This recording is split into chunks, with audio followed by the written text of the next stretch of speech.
All right, we are live. What's going on, everybody? Welcome back to another Tuesday with Mike and Mike. Today, we are going to be covering a topic on a very popular amenity these days, and that is hot tubs, of which Mr. Riley over here is like our go-to resident expert in the mastermind, all things hot tubs. You've got a few of them now, and you've done a lot of research on this. So I'm going to hand it over to you. But one thing I do want to touch on, actually, why don't we have you touch on is why should you put a hot tub in and what types of properties should you put a hot tub in?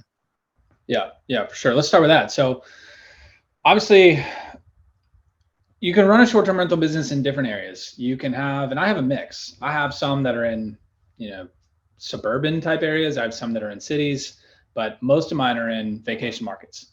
Most of mine are in the mountains, but it really doesn't matter if you're in the mountains or if you're at the beach. A hot tub is a hot amenity. People search for it specifically on Airbnb, on VRBO for hot tubs.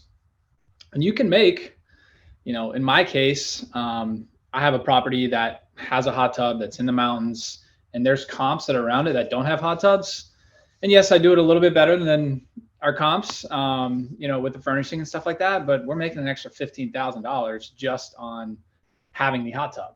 And it, doesn't cost $15,000 for a hot tub. So if you are in a city or like closer to a city and you're serving more traveling professionals, traveling medical professionals, traveling workers, or if you're near like, military bases or things like that, you probably don't need a hot tub, but still it'd be nice to have. However, hot tubs are expensive. The technology for hot tubs are probably about 10, 15 years behind. The manufacturing is about a year and a half behind right now. So there's a very limited amount of hot tubs, especially on the East Coast. If you're looking at like the Tennessee, Georgia, North Carolina mountains, that there's not a lot of inventory. So you can make a lot more if you have a hot tub on your property, but there are some things you need to look out for too. So what I did is I created a checklist for you guys of notes from my time buying a hot tub. So the first and foremost point I want to make is don't go to Costco to buy your hot tub. Don't go online to, Walmart or, you think you've got a property, you want to put a hot tub on it and you want to try and find the cheapest one you can find. You want to go to your local supplier, your local dealer, wherever that hot tub is. So if your hot tub's in the mountains and you're at the beach, or, if you're, your property is 18-hour drive, like you want somebody that is local that knows your hot tub and that can service it for you. So typically these suppliers will have, a showroom and they'll have 5 or 10 hot tubs there. There might have some pool supplies too. But the good part is they know the brands that they're selling. They have relationships with the manufacturers. They have parts on, typically in their warehouse or in their showroom, so that if something does break, you call your supplier, you call your dealer and say, hey, I need, an extra filtration system. I need an extra filter. I need these chemicals. Or can you guys go out and do that for us? So definitely buy from a local dealer.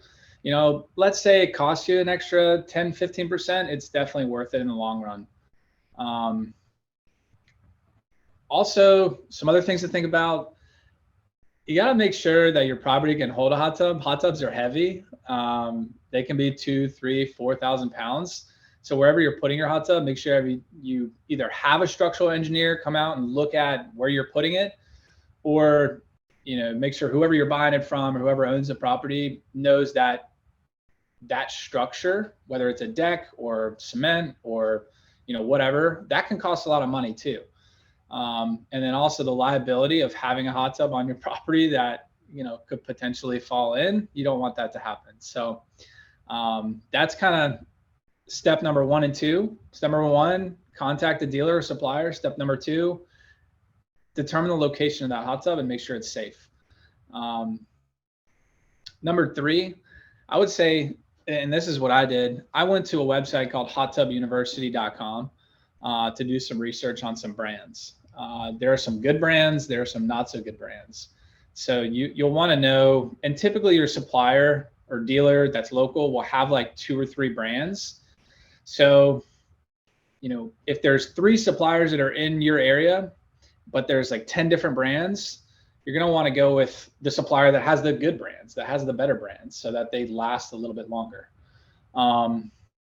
So once you've kind of narrowed down the good brands and you narrowed down the list of hot tubs, you want to ask your supplier, like, which are the best hot tubs for short-term rentals? Which ones do you sell for short-term rentals?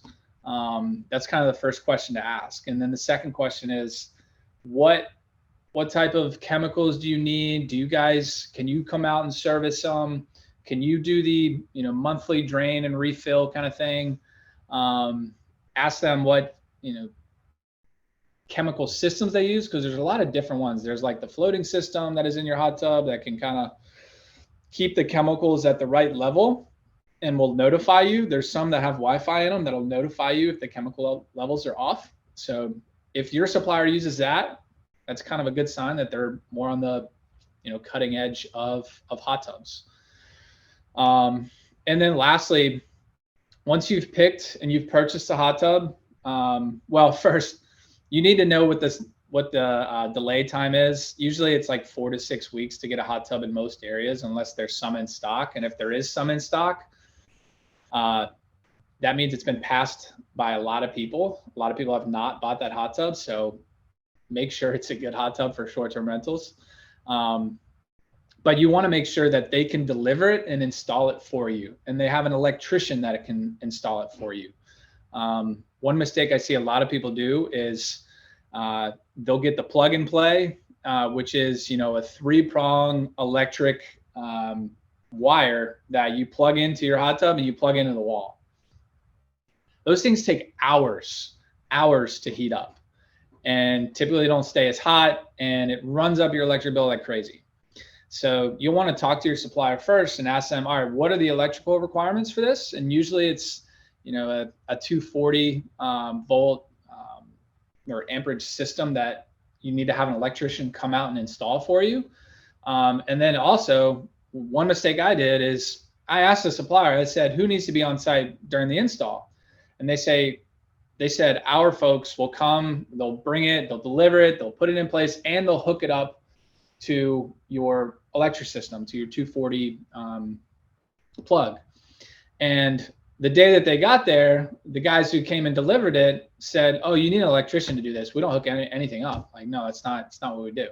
So that was a mistake I made. I didn't clarify with the supplier that they were going to hook it up for us and plug it in for us. So I had to call my electrician. He came out the next day, and it was actually, we had somebody checking in the next day too. So it's kind of a bad situation to be in, but we got it worked out. So the last part of it is make sure you have an electrician that knows what he's doing, that can hook up your hot tub for you, and make sure it is a efficient electric requirement for your hot tub. So I know some folks are taking notes, which is good, but I do have a checklist that I can send everybody. What you just need to do is just text hot tub to our number, which is 978-242-0001. And then we'll send it to you automatically. So text hot tub to that number, text us your name and your email too, and then we'll send you, I can email you the checklist, and we'll get it out to you guys. So yeah, that's really all we had today, Mike. If any questions or any comments on that? For the folks that are like considering, like, should I make the investment? What would you say? Like, if you had to, and I know this isn't a perfect science, but like if you had to estimate like yourself versus another property in your market that doesn't have a hot tub, like how much more revenue do you think you're actually making on that? I mean, we're making 15 grand more than the local comps that are like within our neighborhood for the property that we do have, that we own. So it was about 8,000 to buy the hot tub, and we're making 15,000 more. So, it's definitely worth 8,000. It 2x its investment. So it's a 200% return on your investment. And you do need to make sure your cleaners can clean it for each turn and make sure it's in good shape. So make sure you have good operations, like we talk about every week, for your business.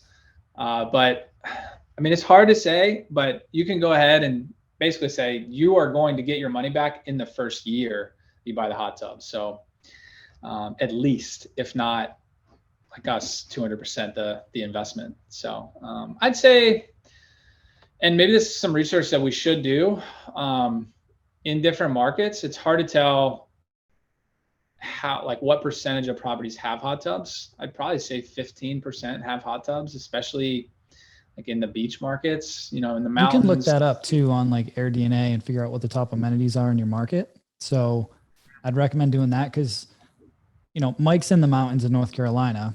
If you're on the beach in Miami, it's probably not as big of an amenity, right? Where it's hot, or, you're in some urban setting, like, yeah, it's cool, but it really just depends. So I would do a little market research, but if you're seeing that not a lot of properties have them, but it is a sought after amenity in your market, it's definitely worth the investment. And Mike's not the only one. We have tons of members in the mastermind that do that, and they've just seen crazy ROI like on that investment in the hot tub. Yeah. And they're, $7-8 grand. So make the investment. I mean, it's nothing crazy. It's not a $30,000 investment like people think. You can get something that sleeps or that fits 8 people for 7-8 grand. So, and then the chemicals and stuff, it's $50 a month, maybe $30 a month. So, yep. It's just a game changer, and it makes you stand out from your competitors. So. 100%. Well, we want to keep this one short and sweet today. Again, just giving you guys the action items. So again, what's the number, Mike? Just to repeat it for them. Just text hot tub to 978-242-0001 and get a free copy of Mike's checklist. Again, he's done extensive research on this, and he's helped a lot of people in the mastermind go through this to purchase a hot tub, the right hot tub for your property. So definitely scoop that up, check that out. Anything else you want to cover now, Mike, before we wrap it up? No, I think Heidi had a question. Have you had any issues? No issues with it so far, knock on wood. Don't jinx me now. But yeah, no issues with it, but we do keep good care of it. And I did a ton of research before to figure out which is the right hot tub to buy. So do research before, talk to your supplier, that's local, that can service it for you. And so if issues do arise, they can knock it out. And you don't have to go, clean it or replace parts. So. Yeah, 100%. Awesome. Well, appreciate you as always, buddy. And appreciate everybody that's tuning in. If you're catching the replay and you have questions, just tag Mike or myself in the comments. Let us know what your questions are, but definitely grab that checklist because I know it's going to be a super helpful resource for you guys. And with that being said, that's it. We'll see everybody next week for Mindset Monday and Tuesdays with Mike and Mike. Have an amazing week, everybody, and we'll talk to you soon.